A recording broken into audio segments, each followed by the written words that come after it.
Here we are, day 235. So many incredible stops already, and now we're diving into the charm of Riga. Located in a bay named after itself, Riga lies on the Baltic Sea, with Estonia to its north, Russia eastward, and Finland just above. We didn't plan for Riga. It's not a bucket list, but with no solid agenda, why not just explore? Stepping off the ship, we spot a hop-on and hop-off bus. Normally, these tours are superficial, but at 25 euros, why not? We grab seats up top and are immediately struck by Riga's greenery.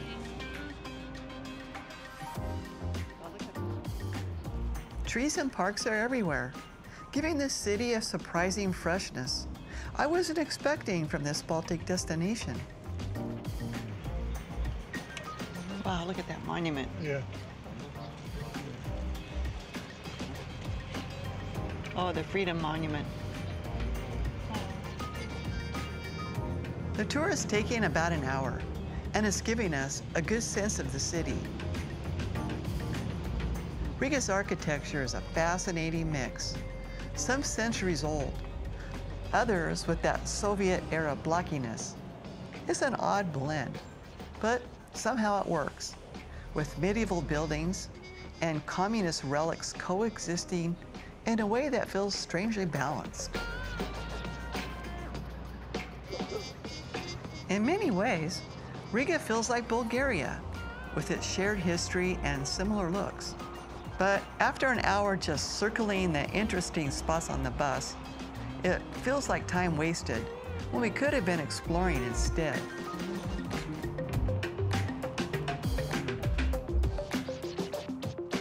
We took the hop-on and hop-off bus right from the ship. It was $50 for the two of us. And it takes you on the outskirts of the city and kind of in through some areas, but not in the old town.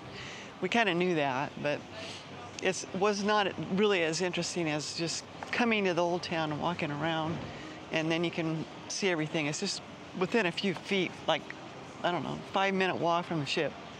That was our original plan, but we kind of got seduced into taking a hop-on, hop-off bus. And anyway, it's really a nice old town. It's all modern, redone, unbelievable restaurants. It's big, it's bigger than I expected.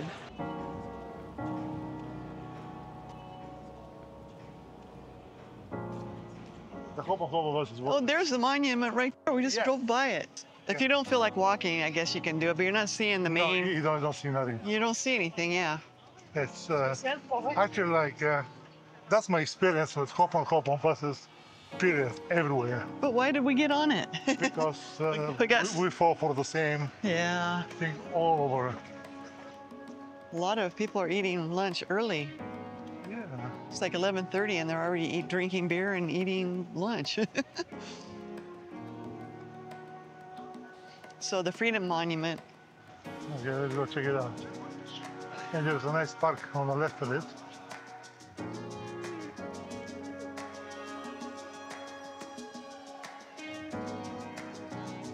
Yeah, we'll make a circle, you know?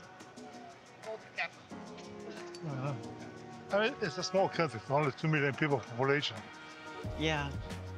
Half speak Russian, or half are Russian, and basically half are Russian and half are Latvia.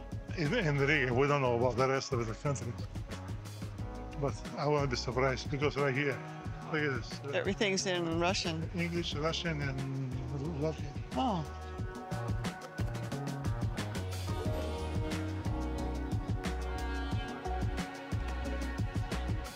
That's a relatively new monument, you know? Well, it's when they got their freedom. It's the Freedom Monument. And there's Independence, and there's 3 stars for the 3 different districts. How long ago did they get their independence? Well, like after the fall of the Soviet Union. Okay. They look like they've recovered and done extremely well for themselves. You know, some countries haven't done as well as others. Oh, you see the the military, they're extremely tall. They can't pick them. Wow.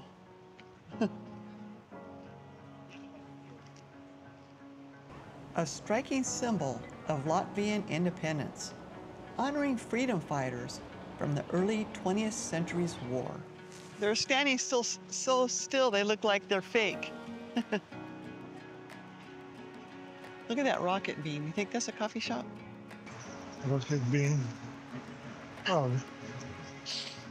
yeah, it was kind of like coffees. Okay, let's go. The coffee's great, the pastries are delicious, and the views are amazing. A perfect early stop, surrounded by locals enjoying their morning. It's different. Almond croissant.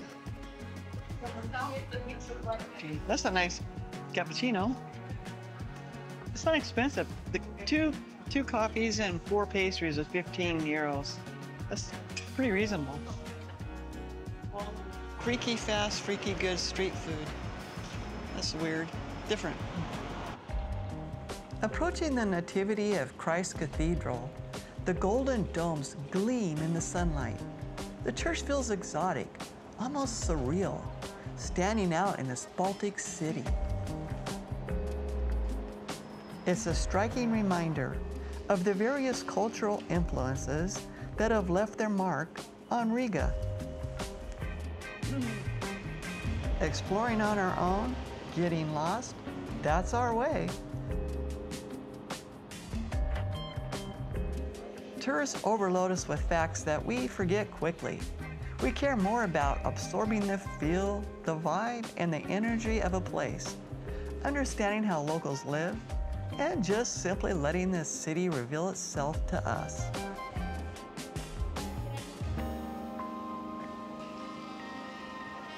Dom means home in Bulgarian and Russian.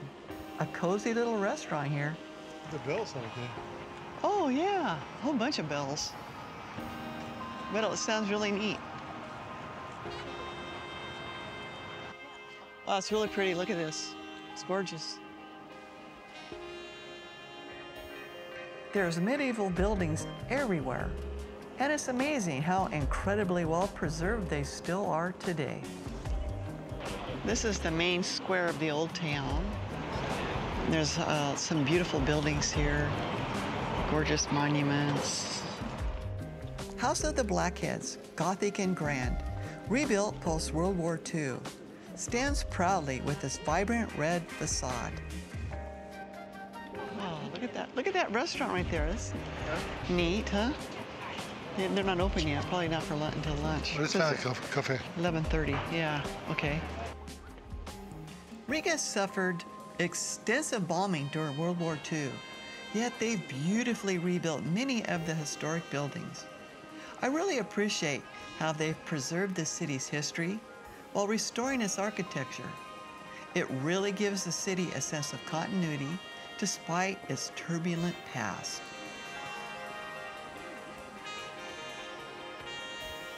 They restored the whole city. The whole city's in great shape.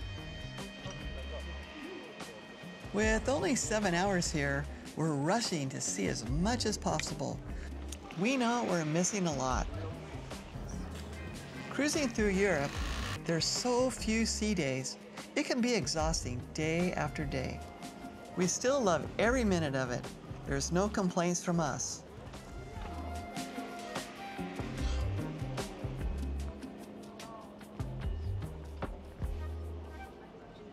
Like just a block from, almost half a block from the Russian Orthodox Church is this really nice park.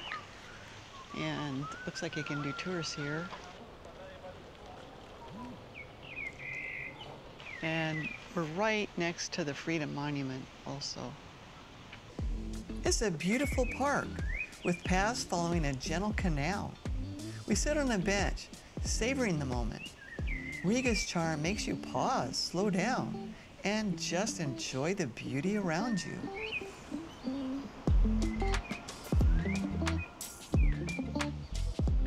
They have all different kinds of boats you can take on the canal. here. Just looks like it'd be fun. Yeah, time. It's no bustling metropolis with skyscrapers and rushing crowds.